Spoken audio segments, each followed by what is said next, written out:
पृथ्वी पर भगवान शिव जहाँ जहाँ स्वयं प्रकट हुए उस स्थान पर भगवान शिव ज्योति के रूप में शिवलिंग के अंदर समाहित हो गए। वह ज्योतिर्लिंग बन गया। इस प्रकार भगवान शिव पृथ्वी पर 12 शिवलिंग में ज्योति के रूप में समाहित हुए थे।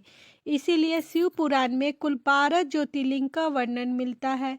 ऐसी मान्यता है कि जो भी लोग 12 ज्योतिर्लिंग के दर्शन कर लेते हैं उन्हें जीवन में किसी भी प्रकार का कष्ट नहीं होता। मृत्यु के पश्चात उसे शिवलोक की प्राप्ति होती है, लेकिन बहुत कम लोग हैं जो 12 ज्योतिर्लिंगों के दर्शन कर पाते हैं। जानते हैं कहाँ है यह 12 ज्योतिर्लिंग और उनके महत्व के बारे में। पहला है श्री सोमनाथ ज्योतिर्लिंग और इसका महत्व। गुजरात प्रांत के सौराष्ट्र क्षेत्र में समुद्र के किनारे सोमनाथ नामक मंदिर में यह ज्योतिर्लिंग स्थापित है। दक्ष प्रजापति की 27 कन्याओं थी। उनका विवाह चंद्रदेव के साथ हुआ था, तब वह नक्षत्र बने, लेकिन चंद्रमा का प्रेम सिर्फ रोहिणी के प्रति ही रहता था। इस बात से अन्य नक्षत्र यानी दक्ष प्रजापति की कन्याएं बहुत दुखी रहती थी। उन्होंने अपनी यह व्यथा अपने पिता को सुनाई, जिसके दक्ष प्रजापति ने चंद्रदेव को अनेक बार अनेक प्रकार से समझाया, लेकिन रोहिणी के प्रेम से वशीभूत उन पर इसका कोई प्रभाव नहीं पड़ा।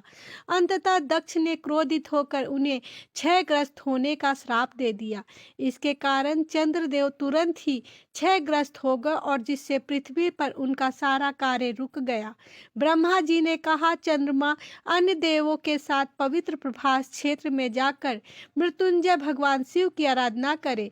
उनकी कृपा से अवश्य ही यह रोग मुक्त हो जाएंगे। उनकी कथा अनुसार ही चंद्रदेव ने घोर तपस्या की और 10 करोड़ बार महामृत्युंजय मंत्र का जाप किया। इससे प्रसन्न होकर मृत्युंजय भगवान शिव जी ने उन्हें अमृत का वरदान दिया। उन्होंने कहा कि कृष्ण पक्ष में प्रतिदिन आपकी एक एक कला छीन होगी, लेकिन पुनः शुक्ल पक्ष में उसी क्रम में आपकी एक एक कला बढ़ जाया करेगी। इस प्रकार प्रत्येक पूर्णिमा को आपका पूर्ण चंद्रत्व प्राप्त होता रहेगा। श्राप मुक्त होकर चंद्रदेव ने भगवान शिव से प्रार्थना की कि आप माता पार्वती जी के सदा साथ रहेंगे, सदा के लिए प्राणियों के उद्धार हेतु यहाँ निवास करें। भगवान शिव जी ने उनकी इस प्रार्थना को स्वीकार किया और तभी से भगवान शिव माता पार्वती के साथ ज्योतिर्लिंग के रूप में यहाँ रहते हैं। दूसरा है श्री मल्लिकार्जुन ज्योतिर्लिंग और इसका महत्व। आंध्र प्रदेश में कृष्णा नदी के तट पर श्रीशैल पर्वत पर श्री मल्लिकार्जुन ज्योतिर्लिंग स्थित है। इन्हें दक्षिण का कैलाश भी कहा जाता है। कथा अनुसार एक समय की बात है, भगवान शंकर जी के दोनों पुत्र गणेश जी और कार्तिकेय जी के विवाह के लिए परस्पर झगड़ने लगे। दोनों को आग्रह था कि पहले उनका विवाह किया जाए। तब भगवान शिव जी और माँ भवानी ने कहा, आप लोगों में से जो पहले पूरी पृथ्वी के चक्कर लगाकर यहाँ वापस लौट आएगा उसी का विवाह पहले किया जाएगा। माता पिता की यह बात सुनकर कार्तिकेय जी ने अपने वाहन मयूर पर विराजित होकर तुरंत पृथ्वी की परिक्रमा के लिए निकल पड़े। लेकिन गणेश जी के लिए यह कार्य बड़ा कठिन था। एक तो विशाल काया, ऊपर से छोटा वाहन, वह श्री कार्तिकेय जी के मयूर की बराबरी करे तो कैसे। लेकिन गणेश जी की बुद्धि अत्यंत सूक्ष्म और तीक्ष्ण थी। उन्होंने सामने बैठे माता पिता के साथ परिक्रमा करके पृथ्वी परिक्रमा का कार्य पूरा कर लिया। पृथ्वी की परिक्रमा करके जब कार्तिकेय जी लौटे तब तक गणेश जी की रिद्धि सिद्धि से विवाह हो चुका था। यह से देखकर कार्तिकेय जी अत्यंत रुष्ट होकर क्रौंच पर्वत पर चले गए। माता पार्वती जी ने उन्हें वहां मनाने पहुंची। तभी पीछे पीछे भगवान शंकर भी पहुंचकर ज्योतिर्लिंग के रूप में प्रकट हुए। तब से श्री मल्लिकार्जुन ज्योतिर्लिंग के नाम से प्रख्यात हुए। यह कथन के अनुसार माँ भवानी का यह नाम मल्लिका है, भगवान शिव जी का यह नाम अर्जुन है, इसीलिए इसे ज्योतिर्लिंग के नाम से मल्लिकार्जुन पड़ा। श्री महाकालेश्वर ज्योतिर्लिंग और इसका महत्व। यह परम पवित्र ज्योतिर्लिंग मध्य प्रदेश के उज्जैन नगर में है। कथा के अनुसार प्राचीन काल में उज्जैनी में राजा चंद्रसेन राज्य करते थे। वह एक परम शिव भक्त थे और एक दिन सीकर्ण नामक 5 वर्ष का गोप बालक अपनी माँ के साथ वहां से गुजर रहा था। राजा का शिव पूजन देखकर उसे बहुत विस्मय और कौतूहल हुआ। वह उसी प्रकार सामग्रियों से शिव पूजन करने के लिए ललायित हो उठा। सामग्री के साधन न जुट पाने पर लौटने समय उसने रास्ते से एक पत्थर का टुकड़ा उठा लिया। घर जाकर उसी पत्थर को शिव के रूप में स्थापित किया। फिर पुष्प और चंदन आदि से परम श्रद्धा पूर्वक उनकी पूजा करने लगा। माता भोजन के लिए पुकारे, लेकिन वह पूजन छोड़कर उठने की तैयारी में लग गया और अंत में माता ने झल्लाकर पत्थर का वह टुकड़ा फेंक दिया। इससे बालक दुखी होकर रोते हुए भगवान शिव को पुकारने लगा। रोते रोते बेहोश होकर वह वहीं गिर गया। बालक की अपनी प्रतिभक्ति और प्रेम देखकर भोलेनाथ भगवान शिव अत्यंत प्रसन्न हुए और बालक ने जैसे ही होश में आकर अपने नेत्र खोले तो उसने देखा उसके सामने एक बहुत ही भव्य और अति विशाल स्वर्ण और रत्नों से जड़ी मंदिर खड़ा है। इस मंदिर के अंदर एक बहुत ही प्रकाशपूर्ण और तेजस्वी ज्योतिर्लिंग खड़ा है। यह महाकालेश्वर की कथा थी। श्री ओमकेश्वर ज्योतिर्लिंग। यह ज्योतिर्लिंग मध्य प्रदेश में पवित्र नर्मदा नदी के तट पर स्थित है। कथा अनुसार एक बार विघ्न पर्वत से पार्थिव अर्चना के साथ भगवान शिव जी का 6 माह तक का कठिन उपासना की। उनकी इसी उपासना से प्रसन्न होकर भूत भावन शंकर जी वहां प्रकट हुए। उन्होंने विघ्न से उनकी मनवांछित वर प्रदान किया। विंध्याचल के इस वर प्राप्ति के अवसर पे वहां बहुत से ऋषिगण और मुनिगण भी पधारे। उनकी प्रार्थना पर शिव जी ने अपने ओमकेश्वर नामक लिंग को 2 भाग किए। एक का नाम ओमकारेश्वर और दूसरे का नाम अमलेश्वर पड़ा। श्री केदारनाथ ज्योतिर्लिंग। यह ज्योतिर्लिंग पर्वतराज हिमालय के केदार नामक चोटी पर स्थित है। कथा अनुसार केदार नामक अत्यंत शोभाशाली श्रृंग पर महातपस्वी नर और नारायण ने कई वर्षों तक भगवान शिव जी के प्रसन्न करने के लिए बड़ी कठिन तपस्या की। भगवान शिव जी ने उनकी कठिन साधना से प्रसन्न हुए और उन्हें प्रत्यक्ष प्रकट होकर उन दोनों ऋषियों को दर्शन दिए। भगवान शिव जी ने उनसे वर मांगने के लिए कहा और भगवान शिव जी की यह बात सुनकर दोनों ऋषियों ने उनसे कहा, प्रभु आप मनुष्यों के कल्याण और उनके उद्धार के लिए अपने स्वरूप को यहाँ स्थापित करने की हमारी प्रार्थना अवश्य स्वीकार करें।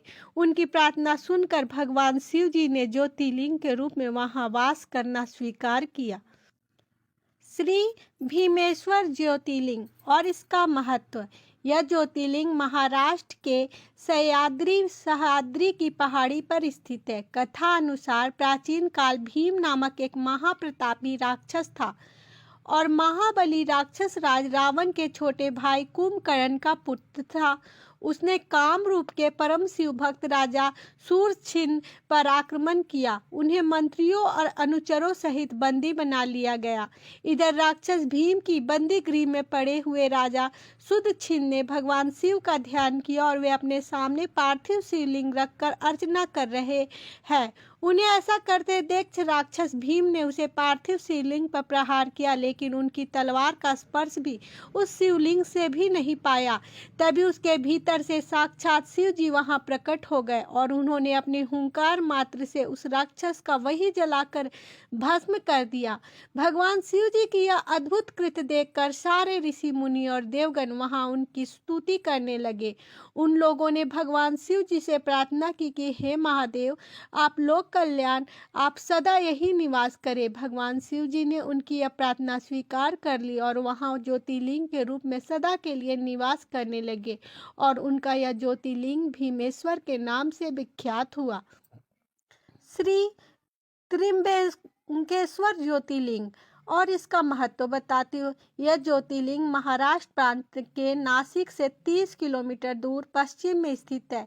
इसकी कथा इस प्रकार है। एक बार महर्षि गौतम जी के तपोवन में रहने वाले ब्राह्मणों की पत्नियां किस बात पर उनकी पत्नी अहिल्या से नाराज हो गई। उन्होंने अपने पतियों को ऋषि गौतम जी का अपकार करने से प्रेरित किया। उन ब्राह्मणों ने इसकी निमित्त भगवान गणेश जी की आराधना की और उनकी आराधना से प्रसन्न होकर श्री गणेश जी ने प्रकट होकर उनसे वर मांगने को कहा। तब उन ब्राह्मणों ने कहा, हे प्रभु, यदि आप हम पर प्रसन्न है तो किसी प्रकार ऋषि गौतम जी को इस आश्रम से बाहर निकाल दे। उनकी यह बात सुनकर श्री गणेश जी ने ऐसा वर मांगने के लिए उन्हें समझाया, लेकिन वे अपने आग्रह पर अडिग रहे। अंततः श्री गणेश जी को विवश होकर उनकी बात माननी पड़ी। वह एक दुर्बल गाय के रूप धारण करके ऋषि गौतम जी के खेत में जाकर रहने लगे। गाय को फसल चरते देखकर बड़ी नरमी के साथ हाथ में ढीढ़ लेकर उसे हाँकने के लिए आगे बढ़े। उस ढीढ़ का स्पर्श होते ही वह गाय वहीं मरकर गिर पड़ी। अब तो बड़ा हाहाकार मच गया। सारे ब्राह्मण एकत्र हो गए। गौ हत्या कहकर ऋषि गौतम को भर्त्सना करने लगे और सभी ब्राह्मण ने कहा कि आपको यह आश्रम छोड़ कहीं अत्यंत्र चला जाना चाहिए। गौ हत्यारे के निकट रहने से हमें भी पाप लगेगा।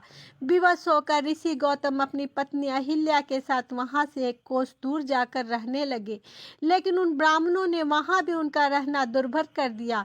वे कहने लगे, गौ हत्या के बाद आपको अब वेद पाठ या यज्ञ करने की कोई अधिकार नहीं। ऋषि ने उन ब्राह्मणों से प्रार्थना की कि आप इसका कोई उपाय बताएं। तब उन्होंने कहा कि आप अपने पाप को शर्त बताते हुए 3 बार पूरे पृथ्वी की परिक्रमा करें, फिर लौटकर यहाँ 1 महीने तक व्रत करें। इसके बाद ब्रह्मगिरी की 101 परिक्रमा करने के बाद आपकी शुद्धि होगी। अथवा यहाँ गंगा जी को लाकर उनके जल से स्नान करके 1 करोड़ पार्थ शिवलिंग से शिव जी की आराधना करें। इसके बाद पुनः गंगा जी में स्नान करके इस ब्रह्मगिरी की 11 बार परिक्रमा करें। फिर 100 घोड़ों के पवित्र जल से पार्थ शिवलिंग को स्नान कराने से आपका उद्धार होगा। ब्राह्मणों के कथा अनुसार महर्षि गौतम जी ने सारे कार्य पूरे किए और उन्होंने अपनी पत्नी के साथ पूर्णतः तल्लीन होकर भगवान शिव जी की आराधना की। इससे प्रसन्न होकर भगवान शिव ने प्रकट होकर उनसे वर मांगने को कहा। ऋषि गौतम ने कहा, आप मुझे गौ हत्या के पाप से मुक्त कर दीजिए। तब शिव जी ने कहा, हे गौतम, आप सर्वथा निष्पाप हो। गौ हत्या का अपराध आप पर छल पूर्वक लगाया गया है, अतः मैं उन ब्राह्मणों को दंड देना चाहता हूँ। इस पर महर्षि गौतम जी ने उन्हें क्षमा करने की प्रार्थना की। उन्होंने शिव जी से वहां हमेशा निवास करने को कहा। शिव जी उनकी बात मानकर वहां त्रयंब ज्योतिर्लिंग के नाम से स्थित हो गए। गौतम जी द्वारा लाई गई गंगा जी भी वहां पास में गोदावरी नाम से प्रवाहित होने लगी। श्री वैद्यनाथ ज्योतिर्लिंग। यह ज्योतिर्लिंग झारखंड प्रांत के संथाल परगना में स्थित है और इसकी कथा दशानन रावण से जुड़ी है। एक बार दशानन रावण ने हिमालय पर जाकर भगवान शिव जी से दर्शन प्राप्त करने के लिए घोर तपस्या की। तब भगवान शिव अति प्रसन्न हुए और संतुष्ट होकर उनके समक्ष प्रकट हो गए। फिर अत्यंत प्रसन्न होकर उनसे वर मांगने को कहा। दशानन रावण ने वर के रूप में भगवान शिव जी से उन ज्योतिर्लिंगों की अपनी राजधानी लंका ले जाने की अनुमति मांगी। भगवान शिव जी ने उन्हें यह वरदान तो दिया, लेकिन दशानन रावण उस शिवलिंग को उठाकर लंका के लिए चल पड़ा। चलते चलते मार्ग में उन्हें लघु शंका करने की आवश्यकता लगी। उन्होंने उस शिवलिंग को एक अहिर के हाथ में थमा दिया। फिर रावण लघु शंका के लिए चल पड़ा। उस अहिर को शिवलिंग का भार बहुत अधिक लगा तो वह उसे संभाल न सका और विवश होकर उन्होंने शिवलिंग को वहीं भूमि पर रख दिया।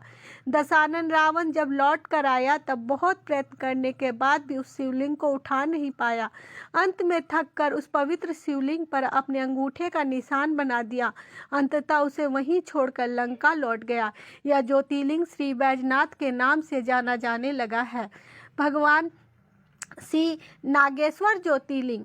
भगवान शिव जी का यह ज्योतिर्लिंग गुजरात प्रांत के द्वारिकापुरी में है। लगभग 17 मील की दूरी पर स्थित है। धर्मशास्त्र में भगवान शिव जी के नागों के देवता है।